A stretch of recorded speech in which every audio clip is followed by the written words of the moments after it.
नमस्ते दोस्तों, मैं अभिषेक साव आप लोगों के बीच एक बार फिर से आ गया हूं। हमारे चैनल का नाम है अभिषेक पीएफ कंसल्टेंट। अगर आप हमारे चैनल पर नए हो तो हमारे चैनल को सब्सक्राइब कर दीजिए, लाइक कर दीजिए और ज़्यादा से ज़्यादा शेयर कर दीजिए।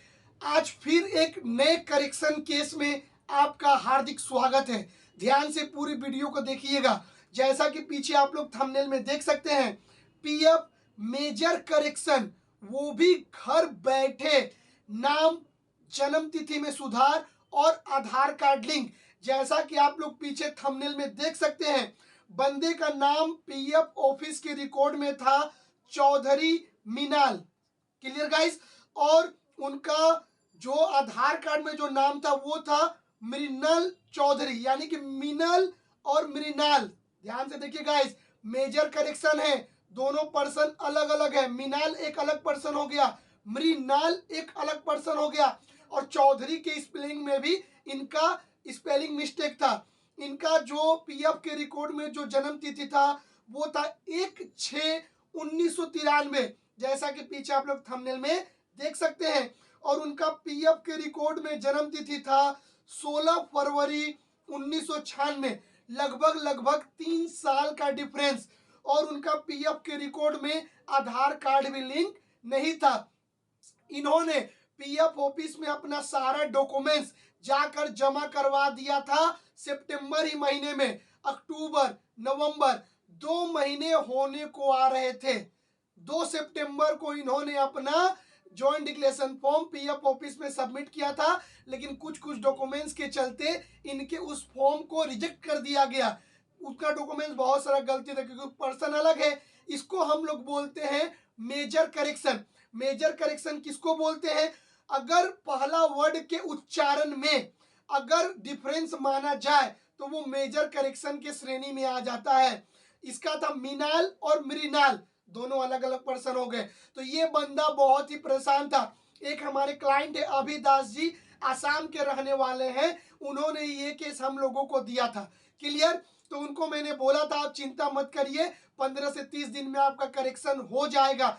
तो गाइस 23 दिन के बाद, यानी कि 23 डेज के बाद इनका करेक्शन हम लोगों ने करके दिया। और आप भी जानते हैं कि अभिषेक पीएफ कंसल्टेंट जो भी केस सॉल्व करती है उसी को लाइव प्रूफ लाकर दिखाती है।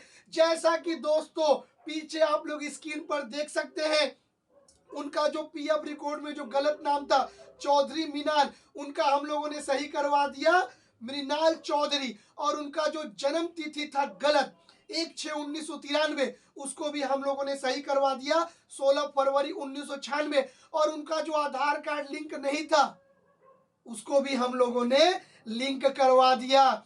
बहुत लोग हमसे पूछते हैं कि सर आप घर बैठे कैसे केस सॉल्व करवा देते हैं? यही खासियत है ओदर पीएफ कंसल्टेंट में और अभिषेक पीएफ कंसल्टेंट में। अभिषेक पीएफ कंसल्टेंट 15 से 30 दिन के भीतर घर बैठे किसी भी प्रकार का कोई भी करेक्शन केस हो वो सॉल्व करके देती है। बहुत लोग पूछते हैं कि सर आप कैसे सॉल्व करके देते हैं? अगर ये चीज मैं ही आपको बता दूंगा तो आप खुद से नहीं करने लगिएगा। लेकिन गाइस जो नॉर्मली जो जेन्युइन प्रोसीजर है उसी प्रोसीजर के आधार पे हम लोग काम करते हैं। जैसा आप लोग जानते हैं, जॉइंट डिक्लेरेशन फॉर्म रेडी करिए, सारा डॉक्यूमेंट्स रेडी करिए, कंपनी से सील और सिग्नेचर करवाइए, पीएफ ऑफिस में डॉक्यूमेंट सबमिट करवाइए। उसके बाद होगा कि नहीं होगा वो आप भी जानते हैं। जो भी काम, कैसा भी काम, पीएफ अभिषेक पीएफ कंसल्टेंट हर एक काम करके देती है। किसी किसी केस में टाइम ज्यादा लग जाता है, कोई कोई केस सॉल्व नहीं होता है। अगर आप धैर्य बना के रखिएगा तो आपका केस सॉल्व होगा। अगर आप हड़बड़ाइएगा कि हमको अभी करके दीजिए, 1 दिन में कीजिए, 2 दिन में कीजिए, ये नहीं होता कि 15 से 30 दिन में काम हो जाए। पीएफ ऑफिस मेरे बाप का नहीं है कि अभी मैं फोन करके बोलूँ कि सर अभी कर दीजिए तो अभी वो कर देगा। जो जेन्युइन जो प्रोसीजर होता है उसी प्रोसीजर के आधार पे काम होता है। Clear guys. ये मेजर करेक्शन आप लोगों को कैसा लगा? क्योंकि जिस बंदे का केस सॉल्व होता है आप उसी से जाकर पूछिएगा उस बंदे के मन में कितनी खुशी होती है। अगर आपका भी केस सॉल्व होता है तो आपको पता चलता है कि मेरा फंसा हुआ पैसा मुझे मिल गया। अगर वीडियो आप लोगों को अच्छा लगा हो तो वीडियो को ज्यादा से ज्यादा शेयर कर दीजिए, लाइक कर दीजिए और सब्सक्राइब करके घंटी बजाना ना भूलें, क्योंकि घंटी बजाइएगा तभी आपके पास नोटिफिकेशन आएगा। मिलते हैं इसी प्रकार नए अपडेट के साथ। अभी के लिए मुझे इजाजत दीजिए। धन्यवाद।